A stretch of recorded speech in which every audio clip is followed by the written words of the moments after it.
വീര്യം കുറഞ്ഞ മദ്യത്തിലൂടെയാണ് പിന്നെ വീര്യം കൂടിയ മദ്യത്തിലേക്ക് വരുന്നത്. അതുകൊണ്ട് തീർച്ചയായിട്ടും ഗവൺമെൻറ് അതുമായിട്ട് മുന്നോട്ട് പോകാൻ പാടില്ല.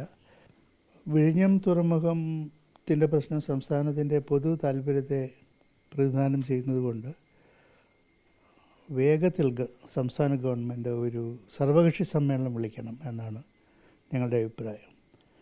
വിഴിഞ്ഞം പദ്ധതിയുടെ തുടക്കത്തിൻ്റെ കാലഘട്ടത്തിൽ അന്നത്തെ മുഖ്യമന്ത്രിയായിരുന്ന ശ്രീ ഉമ്മൻചാണ്ടി ഇതുപോലെ ഒരു സർവകക്ഷി യോഗം വിളിച്ചിരുന്നു.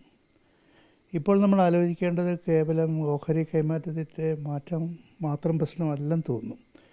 കാരണം ഇതിൻ്റെ കരാറിൽ തന്നെ ഉപകരാർ വെച്ചുകൊണ്ട് എന്തെങ്കിലും മാറ്റം വരുത്താൻ സാധിക്കുമെന്ന് അന്വേഷിക്കേണ്ടതാണ്.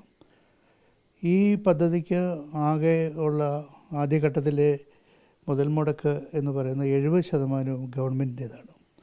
61% സംസ്ഥാന ഗവൺമെൻറ്റെയും ബാക്കി 8.5% കേന്ദ്ര ഗവൺമെൻറ്റിൻ്റെയും. അപ്പോൾ 1/3 മാത്രം മൂലധനം മുടക്കിയിട്ടുള്ള അദാനി പോർട്സിന് ആദ്യത്തെ 15 വർഷത്തേക്കുള്ള ലാഭം മുഴുവൻ ആ കമ്പനിക്കാണ്. 15-ാമത്തെ വർഷം കഴിഞ്ഞ് 16-ാമത്തെ വർഷം ആകെ ലാഭത്തിൻ്റെ 1% സംസ്ഥാന ഗവൺമെൻറ് കിട്ടും.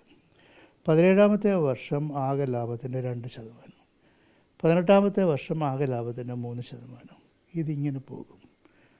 ഇത് സംഭവിച്ചത് എന്തുകൊണ്ടാണെന്ന് ചോദിച്ചാൽ, കേന്ദ്ര സംസ്ഥാന ഗവൺമെൻറ്റുകൾ ഇത്രയും തുക മുടക്കിയിട്ടും ഈ പോർട്ടിൻ്റെ ഉടമസ്ഥതയുള്ള കമ്പനിയിൽ ഒരു ഓഹരി പോലും സംസ്ഥാന ഗവൺമെൻറ്റില്ല.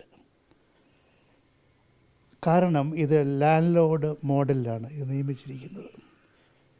ഒരു നിശ്ചിത കാലഘട്ടം കഴിഞ്ഞാൽ ഇതിൻ്റെ വസ്തുവും ആ വസ്തുവിൽ നിർമ്മിച്ചിരിക്കുന്ന ഇൻഫ്രാസ്ട്രക്ചറും സംസ്ഥാന ഗവൺമെൻറ് തിരികെ കിട്ടും. 30 വർഷത്തിന് ശേഷം കിട്ടുമെന്നാണ് ആദ്യം പറഞ്ഞിരുന്നത്. ഇപ്പോൾ അത് 60 വർഷത്തേക്കാക്കിയിട്ടുണ്ട്. വീണ്ടും 80 വർഷത്തേക്കാക്കാൻ ആലോചിക്കുന്നുണ്ട്. അന്നത്തെ രാഷ്ട്രീയ സാഹചര്യം അനുസരിച്ചും നേരത്തെയുള്ള അനുഭവങ്ങൾ വെച്ചും ഇത് നീണ്ടുപോകാനിടയുണ്ട്. അപ്പോൾ സംസ്ഥാന ഗവൺമെൻറ്റിന് ഒട്ടും ഗുണകരമല്ലാത്ത ഒരു കരാറാണ് വാസ്തവത്തിൽ ഈ കമ്പനിയുടേത്. ഇപ്പോൾ ഈ ഓഹരി കൈമാറ്റം എന്ന് പറയുന്നത് ഇടത് സർക്കാരിൻ്റെ സമയത്ത് ഇതിൻ്റെ ഉടമ എന്തുകൊണ്ട് അങ്ങനെ ഓഹരി കൈമാറ്റത്തിലേക്ക് പോയില്ല? 2 UDF സർക്കാർ വന്നതിന് ശേഷം എന്തുകൊണ്ട് മറ്റൊരു കമ്പനിക്ക് ഓഹരി കൈമാറ്റം ചെയ്തു? അങ്ങനെ എന്താണ് മനസ്സിലാക്കുന്നത്?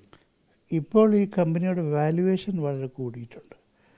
ലോകത്തിലെ ഏറ്റവും ആഴമുള്ള ഡ്രഡ്ജിങ് വേണ്ടാത്തൊരു സ്ഥലമാണ് ഈ വിഴിഞ്ഞം എന്ന് പറയുന്നത്. അപ്പോൾ ഈ വിഴിഞ്ഞത്തിൻ്റെ സാധ്യതകൾ മനസ്സിലാക്കി ഇതിൻ്റെ വാല്യുവേഷൻ വളരെ കൂടിയിട്ടുണ്ട്. ഡിമാൻഡ് കൂടിയിട്ടുണ്ട്. ഉദാഹരണത്തിന് MSC ഷിപ്പിംഗ് കമ്പനി തന്നെ ഈ വിഴിഞ്ഞത്തെ ഒരു കസ്റ്റമറായിരുന്നു. ഇപ്പോൾ അവരതിൻ്റെ ഉടമസ്ഥരാകാൻ പോവുകയാണ്. അപ്പോൾ സംഭവിച്ചത് സംസ്ഥാന ഗവൺമെൻറ് ഇതിൽ ഓഹരി പങ്കെടുത്തില്ല.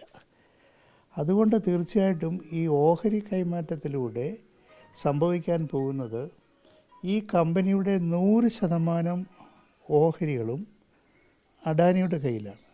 49% MSC കമ്പനിക്ക് വിൽക്കുന്നു. ബാക്കി 51% അപ്പോഴും അഡാനിയുടെ കയ്യിലാണ്. സംസ്ഥാന ഗവൺമെൻറ്റിന് 1 രൂപയുടെ പോലും ഓഹരി ഉണ്ടാവുന്നില്ല. അതുകൊണ്ട് ബഹുമാനപ്പെട്ട പ്രതിപക്ഷ നേതാവ് ചൂണ്ടിക്കാണിച്ച പോലെ നേരത്തെയുള്ള കരാറിൻ്റെ നഗ്നമായ ലംഘനവുമാണ്. ഈ കരാർ വ്യവസ്ഥകളനുസരിച്ച് പ്രയർ അപ്രൂവൽ ഓഫ് അതോറിറ്റി എന്ന് പറയുന്ന സ്റ്റേറ്റ് ഗവൺമെൻറ്റാണ്. ആ സ്റ്റേറ്റ് ഗവൺമെൻറ് അറിയാതെയാണ് ഈ കൈമാറ്റം നടന്നിരിക്കുന്നത്. അതുകൊണ്ട് തീർച്ചയായിട്ടും ഈ സങ്കീർണമായ പ്രശ്നങ്ങളെക്കുറിച്ച് ചർച്ച ചെയ്യാൻ ഒരു സർവകക്ഷി സമ്മേളനം വിളിക്കണം. മാത്രമല്ല കേന്ദ്ര ഗവൺമെൻറ് ഒരു 860 കോടി രൂപയാണ് വയബിലിറ്റി ഗ്യാപ്പ് ഫണ്ടായിട്ട് തന്നിട്ടുള്ളത്. പല തുറമുഖങ്ങൾക്കും കേന്ദ്ര ഗവൺമെൻറ് ഇത് ഗ്രാൻഡായിട്ട് കൊടുത്തിട്ടുണ്ട്. പക്ഷേ കേരളത്തിൽ മാത്രം ഈ തുക തിരിച്ചു കൊടുക്കണം. അതുകൊണ്ട് എന്താ സംഭവിക്കുകയെന്ന് ചോദിച്ചാൽ, ഈ സംസ്ഥാനത്തിന് അടുത്ത 30 വർഷത്തിന് ശേഷമോ 60 വർഷത്തിന് ശേഷമോ കിട്ടുന്ന ഈ വരുമാനമുണ്ടല്ലോ, ആ വരുമാനത്തിൻ്റെ 20% കേന്ദ്ര ഗവൺമെൻറ് കൊടുത്തുകൊണ്ടേയിരിക്കണം. അന്നത്തെ സർവകക്ഷി സമ്മേളനത്തിൽ ഞാൻ ചോദിച്ചതാണ്, ഈ വയബിലിറ്റി ഗ്യാപ്പ് ഫണ്ട് കേന്ദ്ര ഗവൺമെൻറ് തിരിച്ചു കൊടുക്കേണ്ടതാണോ? കാരണം പലയിടത്തും കേന്ദ്ര ഗവൺമെൻറ് ഗ്രാൻഡായിട്ട് കൊടുത്തിട്ടുണ്ട്. അന്ന് തുറമുഖ സെക്രട്ടറി പറഞ്ഞത് ഈ ഗ്രാൻഡ് കേന്ദ്രം തന്നിട്ടുള്ള ഗ്രാൻഡ് തിരിച്ചു കൊടുക്കണമെന്നാണ്. അപ്പോൾ സംസ്ഥാനത്തിന് കിട്ടുന്ന വരുമാനം പിന്നെയും കുറയുന്നു. അതുകൊണ്ട് സംസ്ഥാനത്തിന് ഒട്ടും ഗുണകരമല്ലാത്ത ഒരു കരാറാണിത്. അന്ന് കോൺഗ്രസിൻ്റെ ഹൈക്കമാൻഡിന് തന്നെ ഈ കരാറിന് വലിയ താല്പര്യം ഇല്ലായിരുന്നു. പക്ഷേ അരുവിക്കര ഇലക്ഷൻ വരുന്നതിൻ്റെ പശ്ചാത്തലത്തിൽ കോൺഗ്രസ് ഹൈക്കമാൻഡ് മൗനസമ്മതം പാലിക്കുകയാണ് ചെയ്തിട്ടുള്ളത്. ഇപ്പോൾ വി.ഡി. സതീശൻ മുഖ്യമന്ത്രിയാകുന്നതിന് മുമ്പ് ഒരു ഫ്ലൈറ്റിൽ പോയി അദാനി അതിൻ്റെ ബന്ധപ്പെട്ട ആളുകളുമായി ചർച്ച നടത്തി, അങ്ങനെ അത് അറിഞ്ഞാണോ? അതിലെന്തെങ്കിലും സംശയമൊക്കെ തോന്നുന്നു? അതിനെക്കുറിച്ച് നമുക്ക് അറിയാൻ വയ്യാതെ നമ്മൾ എന്ത് പറയാനാണ്. അന്ന് അദ്ദേഹം മുഖ്യമന്ത്രി ആയിട്ടുമില്ല. അതാണ്. ഇപ്പോൾ LDF യോഗം ഇതുവരെ വിളിച്ചിട്ടില്ല. ഇല്ല. ഒരു എന്താണ് അതിൻ്റെ ഒരു നിലപാടാണ്? നേരത്തെ തിരഞ്ഞെടുപ്പിന് ശേഷം ഒരു തവണ LDF യോഗം ചേർന്നിരുന്നു.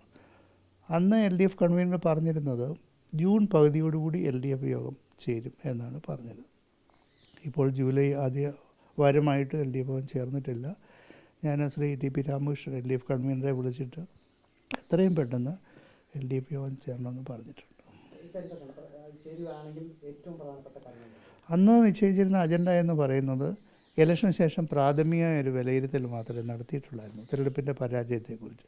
ഓരോ രാഷ്ട്രീയ പാർട്ടിയും അവരുടെ സംസ്ഥാന സമ്മേളനം സ്റ്റേറ്റ് കമ്മിറ്റികൾ കൂടിയതിന് ശേഷം തിരഞ്ഞെടുപ്പിനെ കുറിച്ച് വിശദമായിട്ട് വിലയിരുത്തൽ നടത്തി ഒരു പൊതുവായിട്ടുള്ള സമീപനത്തിലെത്താവുന്നതാണ് അന്ന് പറഞ്ഞിരുന്നത്. പക്ഷേ ഓരോ പാർട്ടിയുടെയും കമ്മിറ്റികൾ കഴിഞ്ഞിട്ടും LDF കൂടിയിട്ടില്ല. മാത്രമല്ല LDF നിയമസഭാ കക്ഷിയും കൂടിയിട്ടില്ല. അതുകൊണ്ട് ഈ രണ്ട് സമിതികളും ഉടൻ ചേരുന്നതാണ് ഇത്രയും തീക്ഷ്ണമായ പ്രശ്നങ്ങൾ അവശേഷിക്കുമ്പോൾ നല്ലത്.